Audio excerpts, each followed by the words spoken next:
Hi, Steve Cooper, Rank Success, and welcome to another short video in relation to all things police promotion.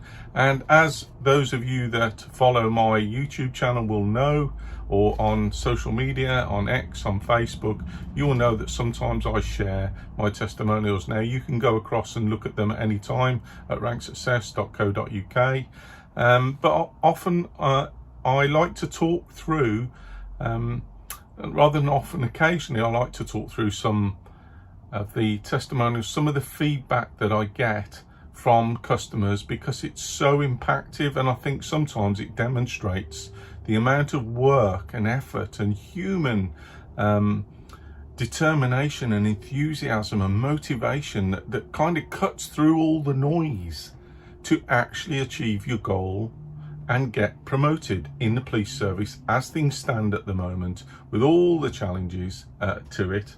And this particular testimonial is one that has that covers 3.5 years and 2 promotions from sergeant to inspector. And I'm really enthused and inspired by it. And you know, for the individual to take the time and just set things out for me as to how they experienced it and their journey towards promotion, I think is important to share with you. So I'm going to read it out, and then I'm going to come back and visit some of the insights from my perspective that may be helpful and supportive to you in your own journey. The only thing I would say is, if you determine that it can be done, you can do it. There's lots of support and help available, and again, if this is your first time coming, welcome, and you can access free blogs, free podcasts, free YouTube videos like this, full of insights, tips and guidance to help you. And then if you want to make any financial investment in yourself, you can download digital toolkits bespoke to the rank you're going for, whether that's for sergeant, inspector or chief inspector. There's also a podcast subscription service for $4.99 a month, and you can cancel that anytime and listen to me sharing thoughts and insights with you to help you along the way, every step along the way to promotion success. So this testimonial starts here, and I'll read it out first. In 2019, I transferred forces and I took my sergeant's exam and passed first time. Within a few months, I was temporary sergeant on a prisoner handling team, and initially I found the decision making really challenging, but I soon settled into the role and enjoyed what was a really busy environment. I first used Rank Success for my sergeant's promotion board. The digital interview guide helped me to structure my answers and put questions into context. On promotion to sergeant, I was posted to response, and I had a team of 17 officers over 2 stations covering 4 busy areas. I passed my inspector's exam in May 2023, at which point the inspector promotion process was open. I was eligible to apply, but the application process was closing within 2 weeks, and it would have been a real rush. I was then told I would not be supported for promotion, but would be supported for acting or temporary inspector duties. I was initially concerned, wondering how can you be supported to do the exam but not for promotion? I suppose this is a good question for future candidates to clarify. So I again used Rank Success for my inspector's process, and I bought the application guide with example evidence, and I also used the interview guide again. I watched Steve's YouTube videos, which helped me put current policing themes into context, and I subscribed to Steve's premium podcast on Spotify. I also had a number of telephone conversations with Steve, which kept me on track and focused.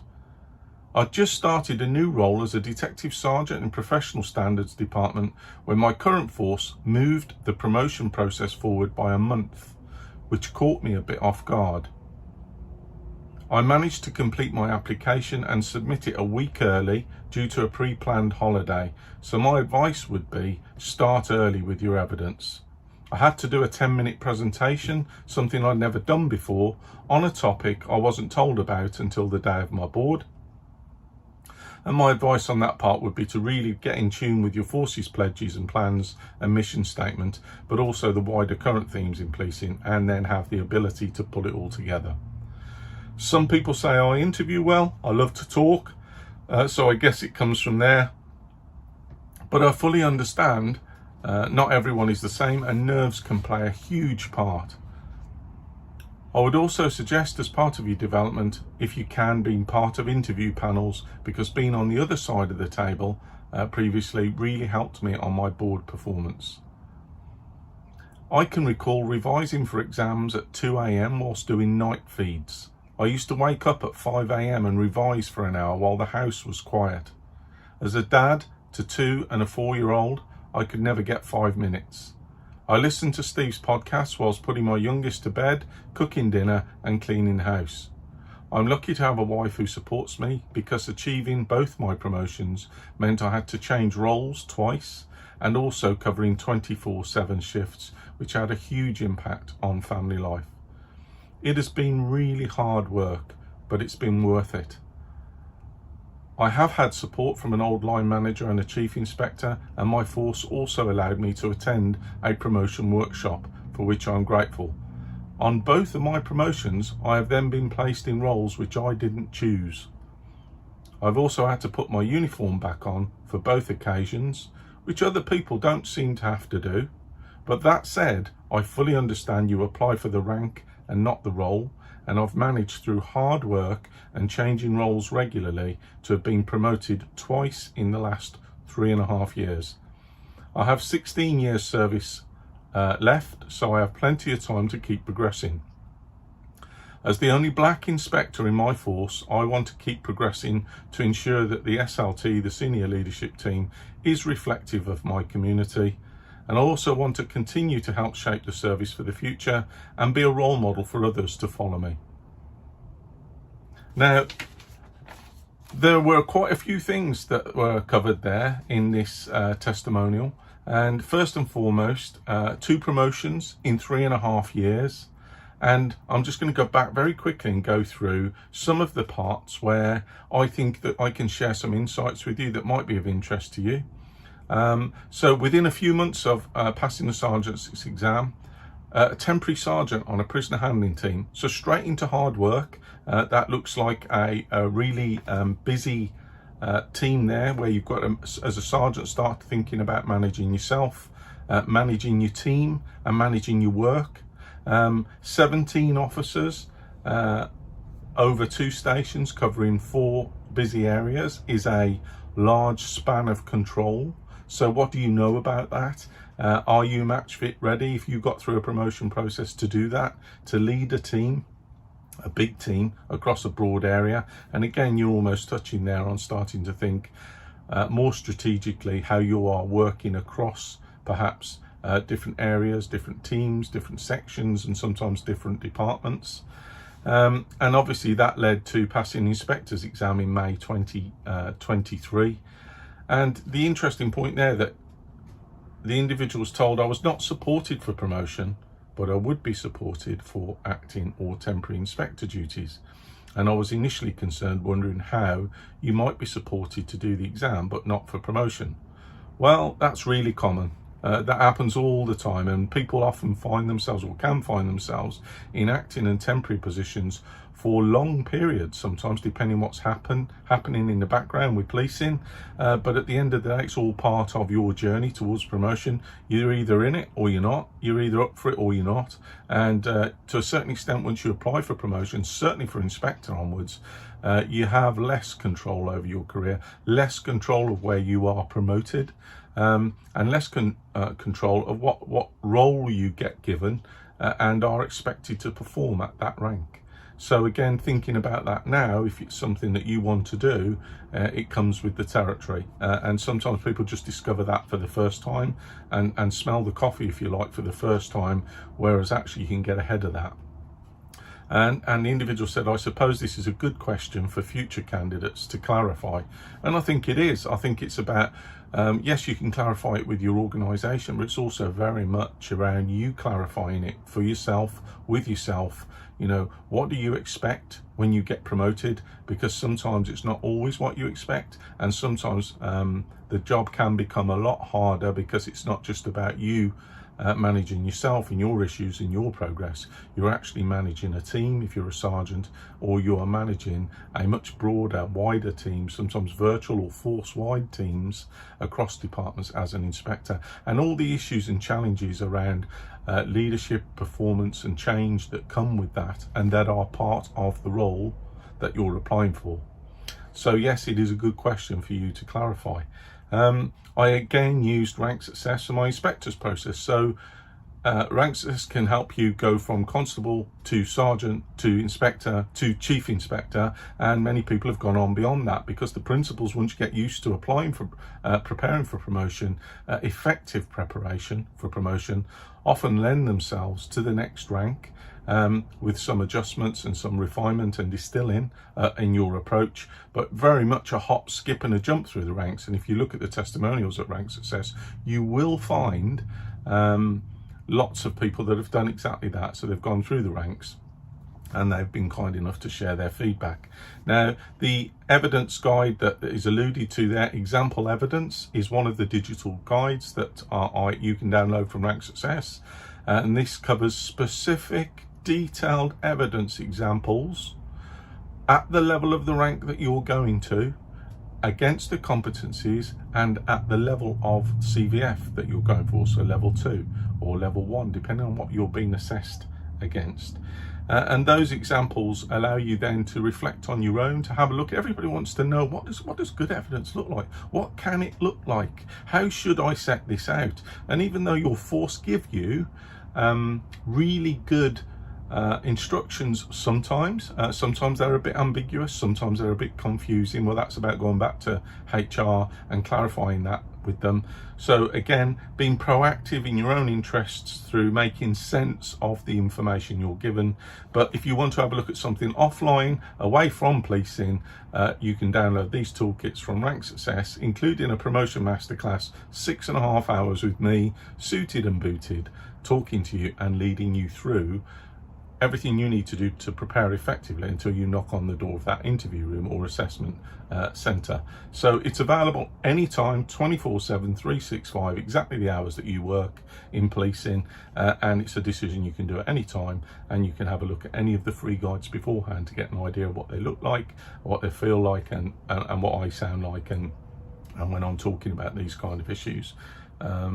So I also had a number of telephone conversations with Steve. Well, yes, we did, because we had to bounce around a couple of ideas, because sometimes even though you're doing the job every day, it's not always clear about how that relates to, or how that aligns to, the competencies and the behaviours that you will be assessed at and that will be expected within an assessment process. So again, it's just getting in tune with that, because being a great operational cops, rightly or wrongly, has got very little to do with being a well-prepared, match-fit promotion candidate, because it's highly competitive and people have to get themselves into that state of knowledge and readiness and match fitness to be able to give their best on the day, whether that's in 45 minutes or a couple of hours in an assessment process. Because there's hundreds of other people outside all that week that are being assessed as well. So it's about getting yourself to the best point you can be to perform to the best of your ability against the criteria that you are aware of. Again, just going through, watching Steve's YouTube videos helped me put current policing themes into context. And I subscribe to Steve's premium podcast on Spotify. Well, as I alluded to earlier on, for $4.99 a month, you can listen to all the free ones if you want to. But then I've got a premium service where you can listen to things in a bit more depth, covering specific topics and issues that will support you as you go forward through your promotion process. And as the individual alludes to here, understanding things in context and what I call overlapping issues. So if you're listening to the podcast, well, that's one way of learning, through your ears. If you're watching my masterclass, promotion masterclass, while you're watching it, you may be making notes and stopping and rewinding it to pick up points.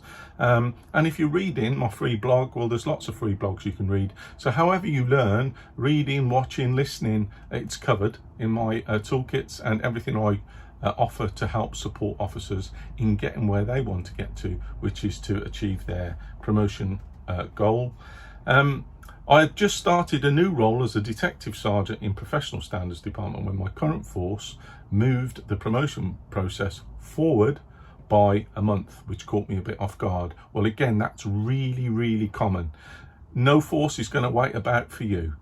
They're going to achieve what the organisation needs, and they will trigger, announce or open a promotion selection process when they want to, and you have very little to do with it. And it's a lesson learnt by vast cohorts of officers every year, and it catching people off guard should not happen, because it's effective preparation for promotion, which is where my toolkits come in, mean that if you are going to put yourself through a process and you've sat down and taken the promotion exam, sergeant or inspector, you've actually sat down and studied for months and months, and you've passed it and you've been successful, well, you know you're going to then go and develop yourself to become a leader along that journey and get the rank and get the extra pay that goes with it, the extra responsibility, the extra expectations that will come with that.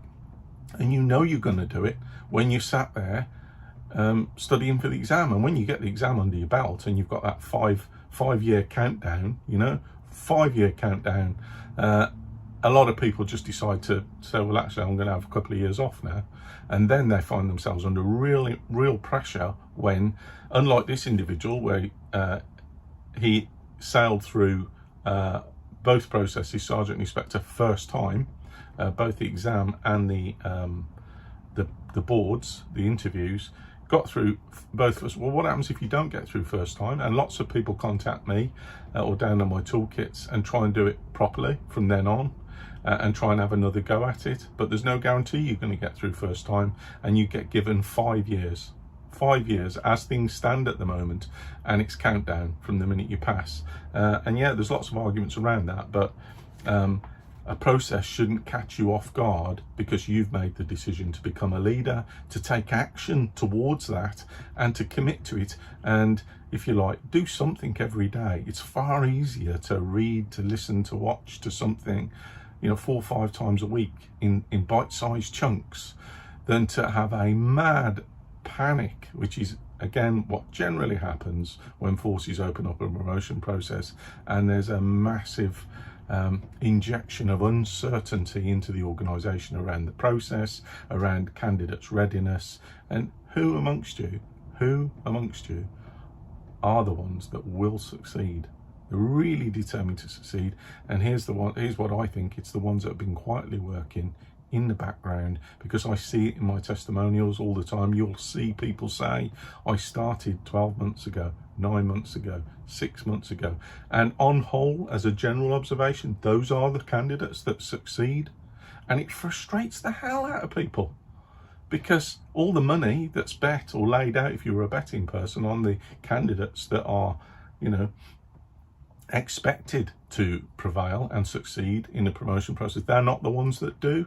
It's the ones that have got to work and make that quiet decision to work to get themselves to the best of their ability. And this is what this individual did. So I managed to complete my application and submit it a week early due to a pre-planned holiday. So my advice to you from the individual is start early with your evidence. Well, again, I've done lots of blogs on that. I would start early with your evidence. Why? Because most cops are doing the job every day. But if I ask them, what evidence have you got? Could you tell me about it?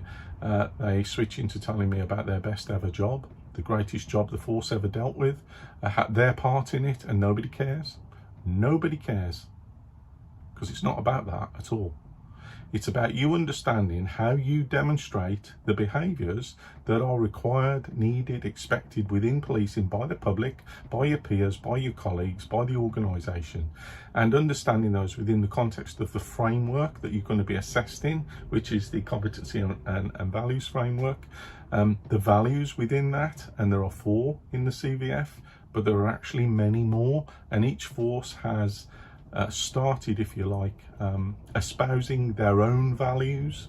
So you will find, in addition to the 4 CVF values, you will find each force maybe has 2, 3, 4 extra values. Now, will you be assessed against all of those? Will you be assessed against just the CVF?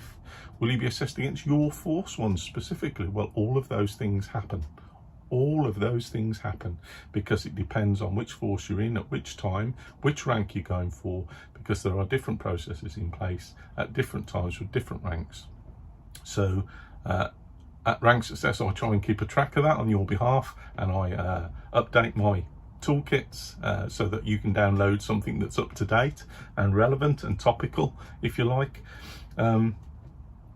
So I'm not picking my nose there. I've got a spider in here somewhere swinging, a money spider that's swinging across my glasses here. Trying to pull it all together. So do the work, but then you've actually got to try and pull it together, what I would call match fitness. So trying to get match fit.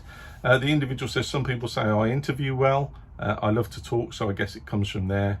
But I fully understand not everyone is the same, and nerves can play a huge part. Well, I've just done a podcast just now around interview nerves and how to deal with them and overcoming them. So if that affects you, you can listen to an hour of me talking about everything you can do to help manage your nerves when the time comes for you. But not everybody does interview well. I would say it's a skill that you have to become comfortable with, and I appreciate there are lots of people who have issues and challenges with interviews, promotion interviews and boards, because it is a contrived situation. It is a contrived situation, but it is also something that is used, I think, in about 85% of industry to select the right people. And of course, with neurodiversity and other issues, just basic nerves, etc., it can be problematic for people, which is why I encourage people to become as comfortable as possible with practice and preparation, and it can be done quite quickly. You can get match fit quite quickly with that, with a friend, a relative or a loved one asking you some questions, some practice questions from my practice question bank, if you like, in my interview guide, and then getting yourself aware. So a lot of nerves come from uncertainty, not knowing what to expect. Well, to a certain extent, that's not really a very good excuse, because it can be that can be mitigated. The risk of that being disproportionate can be mitigated very, very quickly. It's just that most cops choose not to do that, either out of ignorance, out of arrogance, or out of just being too busy to do it. But those quiet individuals that do prepare themselves and sit down with a friend, a relative or a loved one and do some practice, they perhaps record themselves recording their evidence, so they get to hear what that sounds like. And a bit like, you know, Tom Cruise on Mission Impossible, you never get to see all the takes that they did in one of those films. You only ever get to see the one take that you see in the cinema. Same thing, same analogy. You can sit at home and practice this as long as you like. You can have some key recordings of what you've said. You can listen to yourself and reflect on that and make those fine adjustments in your head and go, well, I sound really good there. Or I think I'm going to say that slightly differently. Okay, well, I hadn't realised I'd understood the role that well, but that recording kind of gives me the confidence.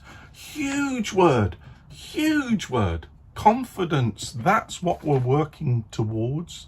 That's what this is all about. That's what my toolkits are all about. That's what you're all about when you get in there. And that is also what a promotion panel want to hear, pick up, see, detect, as being communicated from you. Now, they don't expect you to be the finished article, but they do want, you want you to be well read, well informed, what's going on in policing. What do you know about that?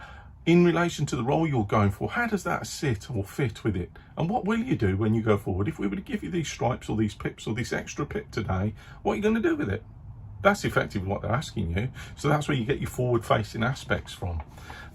So again, confidence can come from looking at what good evidence is, and as I say, I've set that out at sergeant, inspector, chief inspector level, and at the level of the rank you're going for. So the information exists, the resources exist, the decision is there to be made on whether you will use it as part of, as this individual did, part of the journey to get promoted twice in 3.5 years. Or you can go what I call the long way round, which is what people often want to do. And I can't knock people for that. I probably might have done that years ago. Everybody wants to have a go on their own, and you can't knock that. Let me try it on my own first. I like that. That's a good attitude. But it can be really expensive and really bruising if you try to adopt that as a strategy for promotion, if you're not going to do some what I call smart work. You're time challenged, time poor, which is where my resources and my support kick in helping you make those links, those jumps, and those connections, those aha moments, those light bulb moments that move you a quantum leap forward in terms of your preparation and readiness for promotion. And as I say, more importantly, it's charging that confidence battery all the time. It's like a trickle charge when you've got one of my toolkits. You can plug in, trickle charge your confidence and start building it incrementally in the time you've got before your opportunity for promotion. Okay, so some advice here again from this candidate, reflecting back to candidates, is know your evidence. Well, I've just covered that. Practice your structure. You'll see lots of different structures. Some forces insist on you using a certain structure. Deal with that carefully, think through that carefully, and then do what you think is right. And I cover that in my toolkits, because if you're told to use something that has 4 components to it, well, that's a lot harder to remember sometimes than 3. So getting yourself comfortable with a structure from the various structures that exist is important, and that links into effective preparation. And have mock interviews. Well, that's a double-edged sword. That is very much a double-edged sword, mock interviews. I've done a blog on it called To Kill a Mockingboard. And that's on my blog on policepromotion.blog, where you'll find lots of things. But that blog, To Kill a Mockingboard, is one that covers, you know, the opportunity that a mock interview offers you, but also where you might crash and burn on it if you haven't done, if you like, any preparation. Okay. Alluding to being on interview panels, well, certainly as a sergeant, if you get a chance to help the organisation out with interviewing civilian members of staff, special constables, etc., and you get some training for that, being on the other side of the interview table helps you, you know, gamekeeper turned poacher kind of thing. You get an understanding, you get a perspective of looking at the candidate on the other side of the table, and then perhaps do that self-reflection yourself and think, well, what was it I liked about these individuals? What were the characteristics of the individuals that were successful? How did they do that? And why was it? What made me support them? And again, you start developing these links for yourself. Not everyone can do that, but if you help yourself by helping the organisation, that's one of the paybacks, if you like, in terms of your development. Because as you do go up through the ranks, you will be asked to sit on interview panels, and you should get some training for that in relation to from HR to interview staff, and it may be a devolved activity in your BCU or your department that it comes to you as the inspector to do that. So okay, this is the part that I really like. I can recall revising for exams at 2 AM whilst doing night feeds. Well, I don't expect this individual is unique in that, but I love this kind of thing because the conversations that were alluded to previously, I had a couple of conversations, and there's kids screaming in the background. It's a house that's alive, full of life, if you like, and we're having conversations about someone's career, and they're looking after their children. And fortunately, I am a patient, and you know, I'm a listener. I can listen. I can cut through that. I've got grandchild. I've had kids, been there, seen that. And also studying whilst I had kids as well, except the only difference is I didn't have anyone to ring. I didn't have any resources to help me. I literally deconstructed the process going for inspector and tried to put it back together again, and that's what essentially I've done with my promotion toolkits. But I like the fact that, you know, I could never get 5 minutes, so I listened to Steve's podcast whilst putting my youngest to bed, cooking dinner and cleaning the house, and so for me, you know, bingo, I don't know, I really like that. It really gives me a buzz and inspires me that, as people often say in my testimonials, I am on holiday listening to your podcast, Steve. And the thing is, in their own time, at their own pace, bite-sized chunks, and they're choosing to do that to move themselves through and progress their career. And there are many people who don't do that. So when you start linking your experience and your ideas and your knowledge within policing to some of the things I'm talking about that are current, relevant and topical, well, you're going to be far better prepared as a candidate with your own ideas and your own thoughts around what's happening in policing and what you will do going forward when you're promoted than someone who doesn't consider or invest in themselves or spend any time reading. It's an unfair competition when those kind of candidates turn up for the day and they're ready and they are in a mindset and a mind frame to answer, and in a state of confidence where they turn up. And again, I'll play my ace card here, where you knock on the door and you walk in and think to yourself, which of you on the panel have got questions for my answers? Because that signifies a brilliant state of confidence and readiness and preparation. And clearly this individual got it. The other thing, just to do that, I get other people ring me from time to time and say, Steve, you know, I was watching your masterclass last night. I got my baby in my arms here, and I'm feeding them a bottle, and I've got my earpieces in, my iPods in here, and I'm watching your masterclass and stopping and starting it. I mean, the biggest thing for me is cops want to learn. Well, everybody wants to learn this day and age. How they want to learn, when they want to learn, in the ways they want to learn, you know? And that helps me understand that as far as rank success is concerned and my business is concerned, and why I keep doing this, is that for me is a real connection. I want to give something back to policing. I had a great career. I loved everything I did. I got to do everything I wanted to do, more or less in the way I wanted to do it. And I know that's not always possible for everybody, but there are some lucky ones. And I think also that's about having a positive attitude and trying to take the opportunities that are offered to you. And promotion is a massive, massive opportunity. And the organisation doesn't want anybody who's not, if you like, ready yet. And that's a whole different conversation. I can have another one of that, because some forces actually tick the box and go, ready, not ready yet, requires more development. Like a little tick box exercise. And in my experience, it's wrong. You may as well take a rubber and rub all that out, and just erase it out.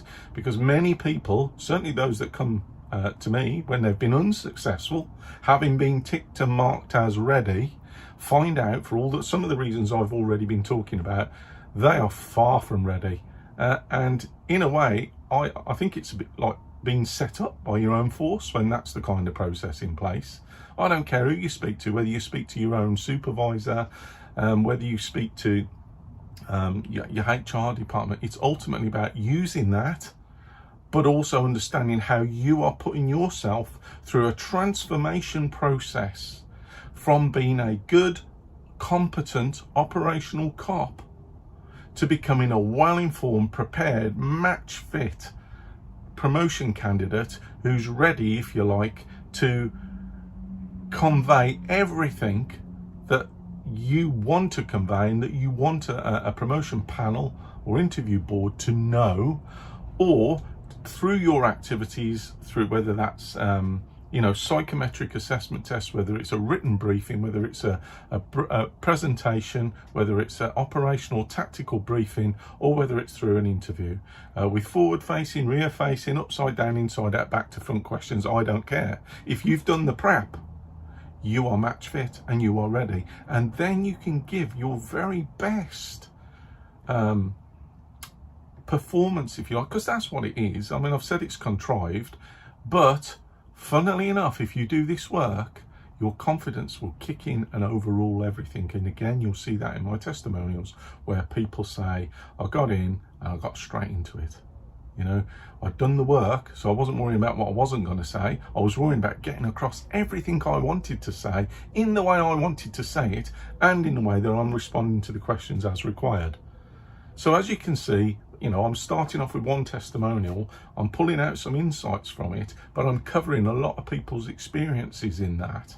And I think here, where he says it's been really hard work, but it's been worth it. I can tell you, I feel tired reading it. It is hard work, but it's no harder sometimes than what other people do in other industries to progress their careers. Some people have to study for years to pass financial exams or banking exams or, technical exams. And it's just what it is. That's the standard. That's the test. That's the gateway. you know, the rite of passage that people have to go through. But you will always have a cohort over here, and you will always have a cohort over here. You may even have a cohort over here, up here, and they're all whispering, we don't like it, it's not right, how is this relevant? You can't do it. It doesn't really matter, that'll always be going on. And like a bit like an Exocet missile, the quiet, determined, informed ones with motivation, who want to progress for all the right reasons, just go straight through and hit their objective, if you like, which is to achieve their goal of promotion at whatever level they're going for. And again, rank success is part of that journey, part of the coordinates for that, if you like, part of the guidance systems, part of the GPS for that, but also part of the mental and coaching and mentoring side of support to help you get from A to B, to help you make that jump, or that hop, skip and jump, depending on which rank you're going for. And again, you'll see people who've done exactly that, from 3 stripes to 3 pips in 3 years. Sergeant, Inspector, Chief Inspector, whatever your thoughts on that, it's perfectly possible, again and again and again, and it's been tried, tested and proven. And you can have a look at my testimonials to see the individuals that have done that. There's quite a few of them now.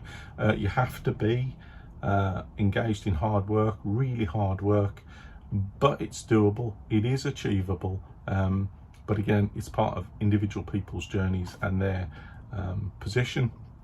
In this case, this is a dad who's busy, who's been studying all through the night, getting up at 2 a.m, 5 a.m. to achieve what they want. And, you know, I did say this was a short video to start with, but I am still really passionate about this kind of stuff. And it reminds me of ultramarathon man, Dean Karnazes, and I read his book, Marathon Man or Ultramarathon Man, I can't remember what it was called. And he had a passion for running, and he worked out with the family, with his kids, with his work, traveling to work and coming home. He simply did not have the time. He was time poor. He just couldn't achieve his goal. Shoot fast forward, he decided to get up every morning at 3:30, 4 a.m. and run a marathon before breakfast every day, as often as he could. And then he started running everywhere, and the rest of it is history. The point being is he achieved his goal to dominate ultramarathons in the world, and everything that came with that afterwards, by working out what was possible and not focusing on all the issues and challenges and problems. He was solution focused and worked out, well, where do I have the time? What are the costs of that? What are the consequences of that? And whilst I don't suggest for a moment any of you get up at 3:30 to run a marathon, but as this individual has said, it's perfectly possible to fit some time in, to buy some time. But I'll tell you what, if you can do that listening to podcasts, watching my masterclass video with a cup of coffee in your hand and a notebook and a pencil, it's going to be a far smarter way of working to get you there than laying awake at 2 a.m. or 5 a.m. wondering where you're going to start. Last point on here, on both of my promotions, my force allowed me to attend a promotion workshop, for which I'm grateful. Again, some forces have allowed individuals to attend my promotion masterclasses. I've been into forces to deliver my promotion masterclasses, and generally that's led by a SPOC, a single point of contact, who gets in contact, I turn up, deliver the masterclass to the candidates. And some forces have supported officers with materials and resources from Rank Success. Again, have a word with your force, see what's available, see what's achievable. But the other point here is, on both my promotions, I've been placed in roles which I didn't choose. Well, that just comes with the territory, and it's a bit like the Roman army. If you're a centurion, you should be able to go anywhere in the Roman army and be a centurion. So inspectors, over to you on that. I've also had to put my uniform back on for both occasions, which other people don't seem to have to do. That said, I fully understand you apply for the rank and not the role. Bingo, that's exactly right. Once you've passed through the selection process to become an inspector and a sergeant, effectively, people progress through different routes through the organisation. As detectives, I was promoted to DI, so I went from plainclothes to plainclothes, DS to DI, and I stayed in plainclothes all the way through.